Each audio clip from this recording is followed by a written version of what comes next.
mi participación arranca un día que yo estaba sentado en el Consejo de Ministros como ministro de Vivienda, preparándome para la sección en la que me tocaba exponer los decretos supremos en Consejo de Ministros. Y en eso el presidente empezó a hablar de la situación con Yale y las piezas arqueológicas, etcétera. Y yo confieso que estaba hasta distraído. Escuchaba, pero estaba preparándome. Y en eso escucho que el presidente dice, bueno, y lo que he decidido es que el ministro Barrio Leca va a ser el negociador de las piezas. Entonces yo levanté la cabeza y dije, yo soy ministro de Vivienda. Lo que correspondería es que lo haga el ministro Chan, presidente, que es ministro de Educación en todo caso. Recuerden que no había Ministerio de Cultura todavía. Y él lo que me contestó fue, yo necesito un negociador y prefiero que seas tú. Y el ministro Chan está de acuerdo. Una vez que se me nombró, lo que primero que hice fue contactarme con Cecilia Bácula, ¿no? Ella era la jefa del Instituto Nacional de Cultura y lo que quería y lo que le propuse fue hacer un equipo multidisciplinario, donde yo tenía abogados y gente que creía que tenía capacidad de negociación. Hicimos un análisis de la situación. Lo primero que encontramos, que es algo que en ese momento poca gente lo decía, es que la expedición original de Aram Bingham tuvo dos patrocinadores. Uno fue National Geographic y el otro fue la Universidad de Yale. Y esto es bien importante porque hoy sí lo puedo decir. Nosotros tuvimos conversaciones secretas con National Geographic. Yo personalmente viajé a Nueva York, me junté con el vicepresidente ejecutivo de National Geographic y encontré que la posición de ellos era a favor del Perú.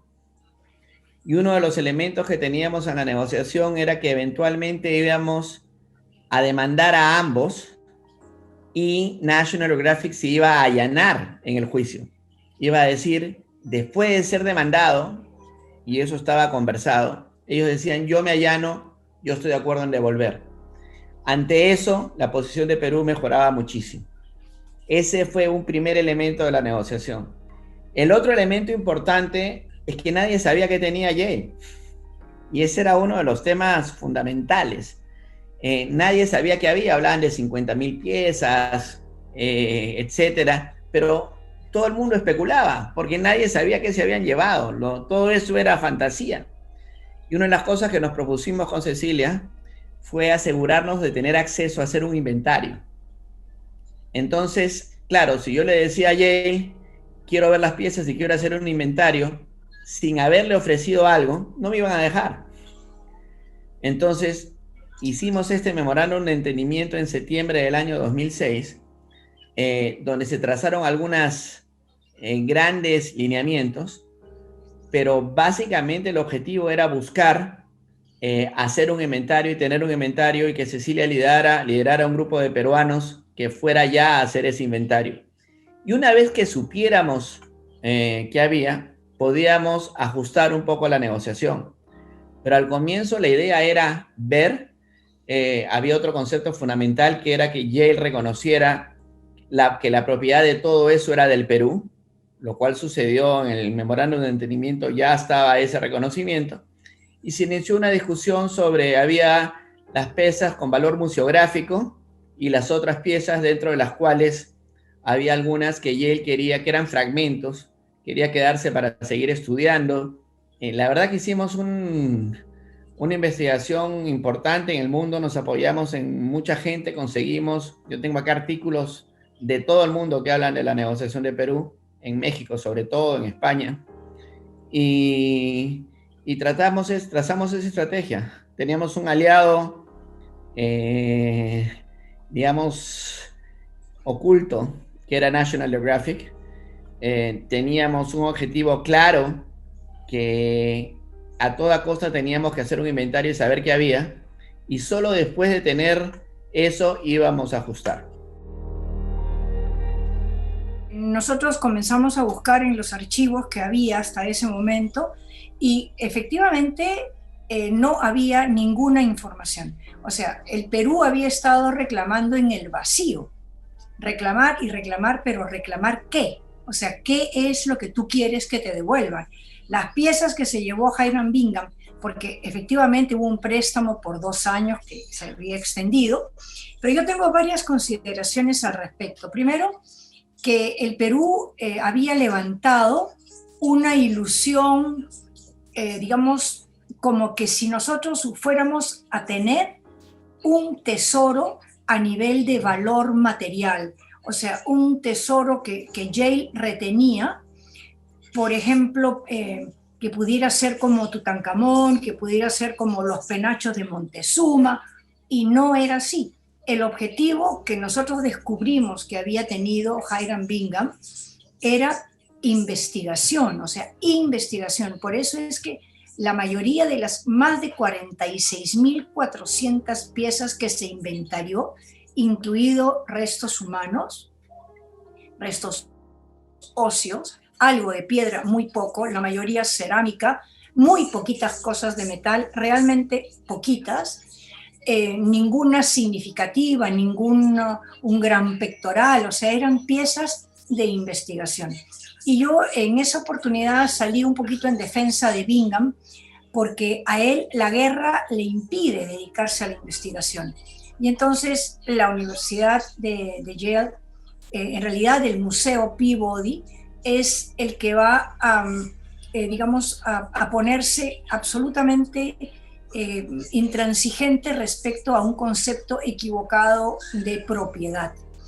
Cuando Hernán menciona que la señora Karp había tomado esto como una batalla, como una campaña o como un lema, un objetivo del gobierno del señor Toledo, en realidad era también una búsqueda en vano, porque no se puede reclamar lo que no se sabe que reclamas, ¿no?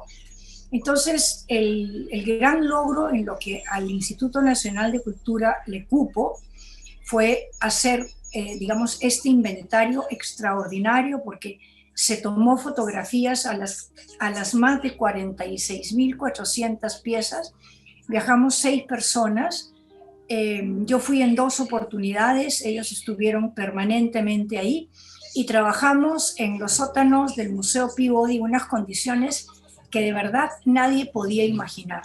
Primero, no estoy faltando a la verdad, nos confiscaron las computadoras porque no querían que tuvieran ningún tipo de acceso. Claro, hace 10 años no había tanta comunicación por internet, ¿no? Luego, en el sótano cerraban la reja cuando nosotros entramos.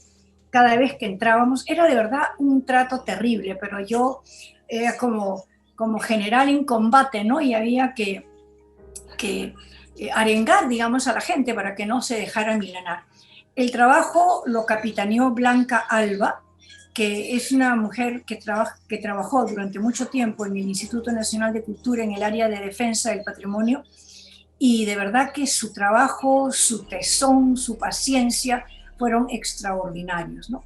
Entonces, nosotros conseguimos como equipo técnico un inventario que incluía dimensiones, o sea, fotografía, pequeña descripción, una numeración correlativa, medidas, peso cuando era conveniente hacerlo, y eso es lo que después permitió que el Perú hiciera el reclamo digamos, en bloque por la totalidad, ¿no?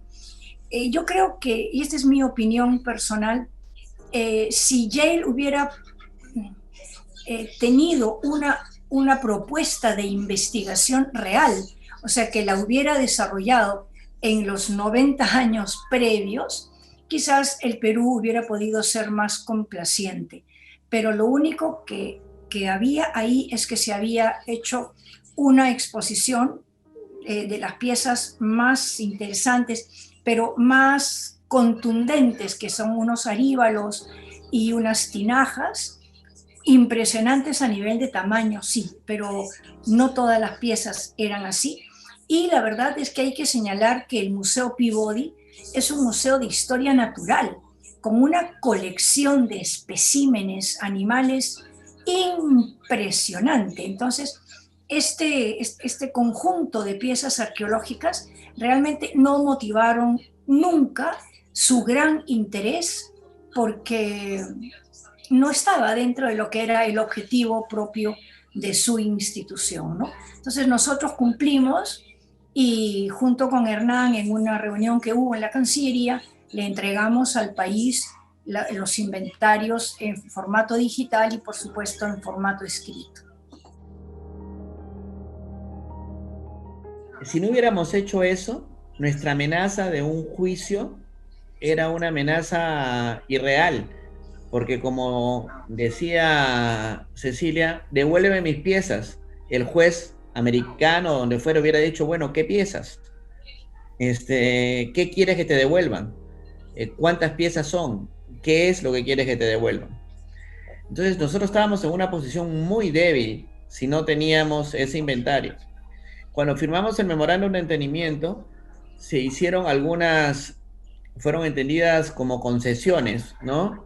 Que algunas de las piezas no museables iban a quedarse por un tiempo de 2 años en Yale, creo, ahí tengo el memorándum, y se iba a hacer una exposición itinerante conjunta del Perú y la Universidad de Yale. Y en realidad, si quieren que les diga la verdad, lo que yo pensaba, bueno, si las piezas valen la pena, lo haremos. Veamos qué hay, porque una exposición conjunta de Yale y el Perú dando la vuelta al mundo itinerante era una muy buena promoción para el Perú. Pero en el fondo quiero que sepan lo que yo pensaba. Yo tengo que hacerles creer que estoy concediendo más. Ya había una serie de cláusulas que me daban salidas en el memorándum de entendimiento, porque yo lo que quería conseguir a toda costa para el Perú era el inventario. Esa era una condición sine qua non. Una vez que tuviéramos el inventario, como les decía, podíamos endurecer la posición, formalizar el reclamo, que fue lo que hicimos después, y ni siquiera hizo falta llegar a un juicio, porque ya en ese momento Terry García y National Geographic ya habían manifestado públicamente incluso su apoyo a la posición del Perú, con lo cual estaba claro que si íbamos a un juicio y demandábamos a los dos, ellos iban a allanar a la primera y íbamos a estar en una posición muy favorable y ya teniendo claramente una idea de qué es lo que íbamos a declarar. Ya en ese momento habíamos ganado la partida. Lo interesante es que esa expedición de Hiram Bingham fue la primera expedición que National Geographic auspicia.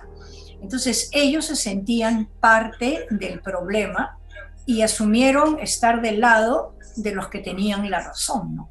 Sobre todo que la convención del año 70 de UNESCO es clarísima al respecto. O sea, el Perú tenía, conociendo lo que reclamaba, hubiera podido tener, como dice Hernán, un proceso judicial larguísimo y severamente costoso, pero al final hubiéramos ganado de todas maneras. Finalmente, esto pasó a Cancillería nuevamente y ahí se completó la historia, ¿no? Que ya fue el reclamo formal, la negociación y la entrega de las piezas. Pero creo yo, y yo me siento muy orgulloso, y además creo que fue un trabajo estupendo de Cecilia y el INC, que lo que hicimos nosotros sentó las bases para recuperar las piezas. Y lo digo 10 años después, porque lo que faltaba en ese momento era estrategia, ¿no? Faltaba una estrategia de negociación. Eso creo que fue lo que nosotros le dimos al Perú. Hubo un respaldo técnico de primera línea. Quiero decir que Joe Keckling, un empresario nacional, ayudó mucho porque era amigo de Terry García. En ese momento, Bernardo Rocarrey también ayudó. Creo que ha sido la única persona en el comercio en toda su vida que ha hecho algo positivo para conmigo, por lo menos. Y hubo apoyo. En determinado momento, alguna gente se dio cuenta de lo que estábamos haciendo y finalmente el resultado fue positivo, ¿no? José Lo García Belaúnde también cumplió un rol importante y Torres Detall le cumplió un rol muy importante. Las embajadas de Perú, tenemos una ofensiva de prensa en todo el mundo también buscando apoyo. Apoyo en Grecia, apoyo en Egipto, había algunos abogados especializados en la materia, se empezaron a escribir artículos, pero finalmente quien lideraba esa cruzada internacional era el propio presidente García. Hawass es el que ha capitaneado durante mucho, bueno, él estuvo como ministro de Antigüedades de Egipto durante la época de Mubarak y adquirió muchísimo poder, o sea, su nombre pesa como pesa, digamos, el nombre de un grande, ¿no? Y él también se compró de alguna manera este caso del Perú, porque lo pudo asociar al caso de Egipto y al caso de los mármoles Elgin que están en el Museo Británico. Esto, como dijo Hernán, una capacidad de la diplomacia no expresa, que es la de contactar a los medios, contactar a los expertos, contactar a quienes pueden estar a favor académicamente hablando, hicieron que el caso también fuera visto en UNESCO, porque en UNESCO hay un comité de bienes de patrimonio robados, porque existe la convención del año 79 que es expresa al respecto. Entonces Hawass fue un personaje muy interesante, porque claro, ganaba agua para su molino, que era el reclamo de Egipto, y él tenía también interés en el retorno de las piezas de Grecia, pero se convirtió también en un modelo de negociación, en un modelo de cómo se concluyó, pero hasta ahí no, o sea, dejamos de ser modelo, lamentablemente, cuando no han pasado 10 años y no hay un gran catálogo, no están todas las piezas en línea, no se han estudiado. De verdad que yo siento, no me tocaba a mí, yo ya no estaba en el instituto, yo salí en el 2010, en octubre del 2010, para otro encargo que el presidente me hizo, pero es una deuda que el Estado peruano, no el gobierno de Alan García, el Estado peruano tiene con el Perú.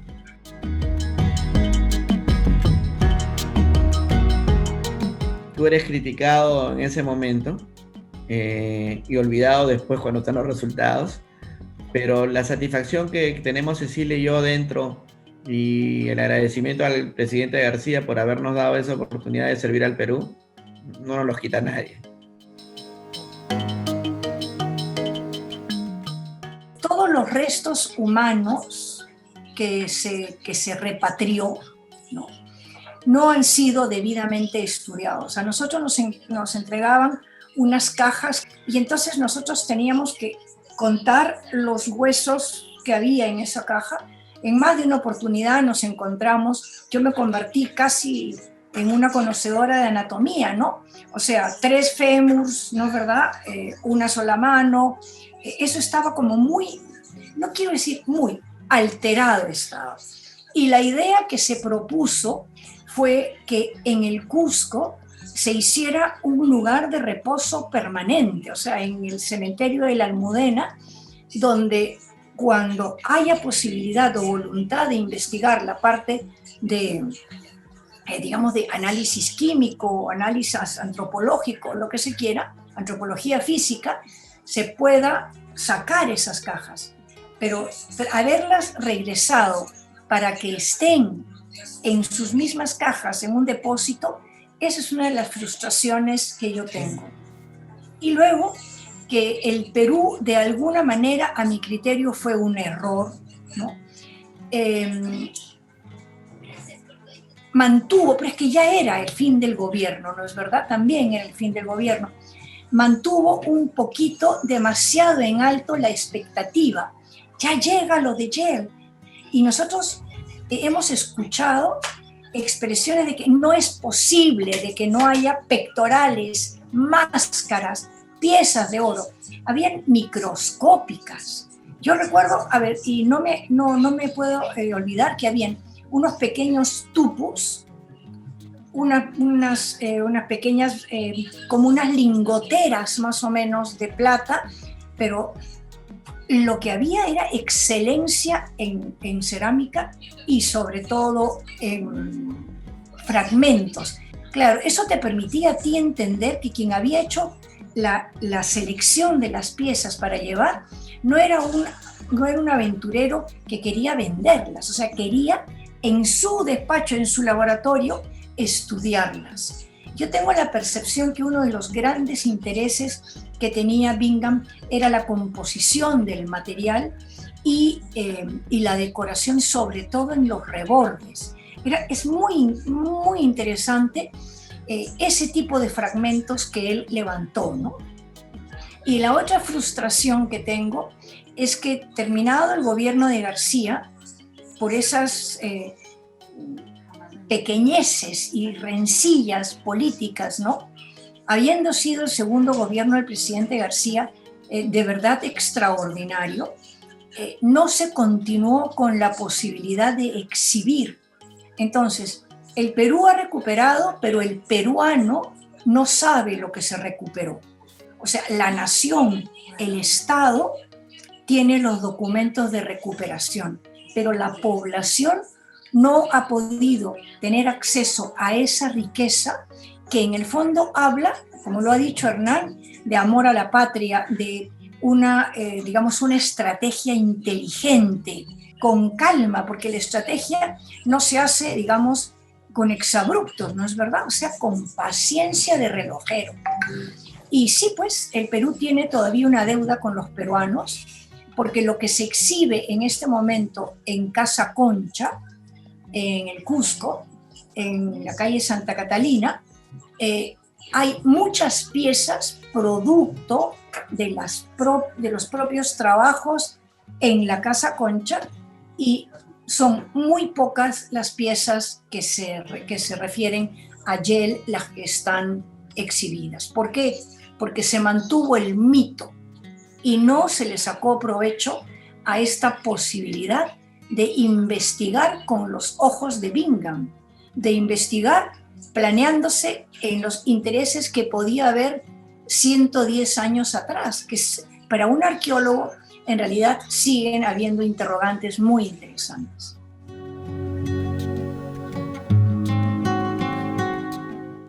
En 1986, él me había pedido un sábado que fuese a Palacio de Gobierno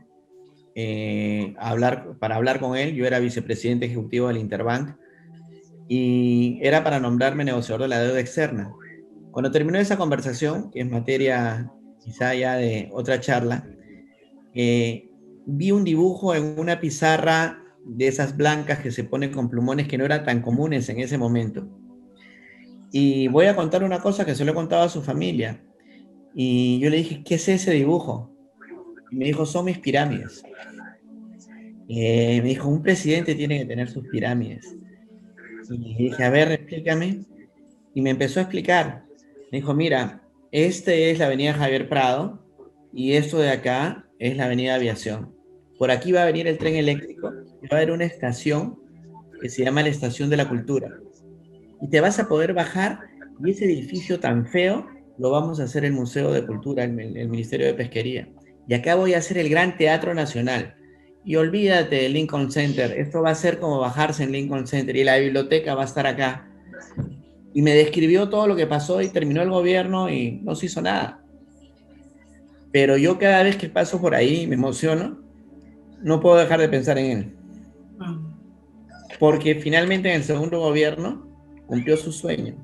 Esa esquina, ese lugar de Lima debería llamarse una plaza Alan García Pérez. Realmente hizo lo que quería hacer por la cultura del Perú. Hoy cerramos un círculo, restituimos un equilibrio que es también ecológico, ambiental, histórico, cultural, devolviendo al Cusco y a Machu Picchu esos restos. Creo que estamos cumpliendo un deber histórico y me place, como miembro de un gobierno popular, haber logrado que eso sea posible.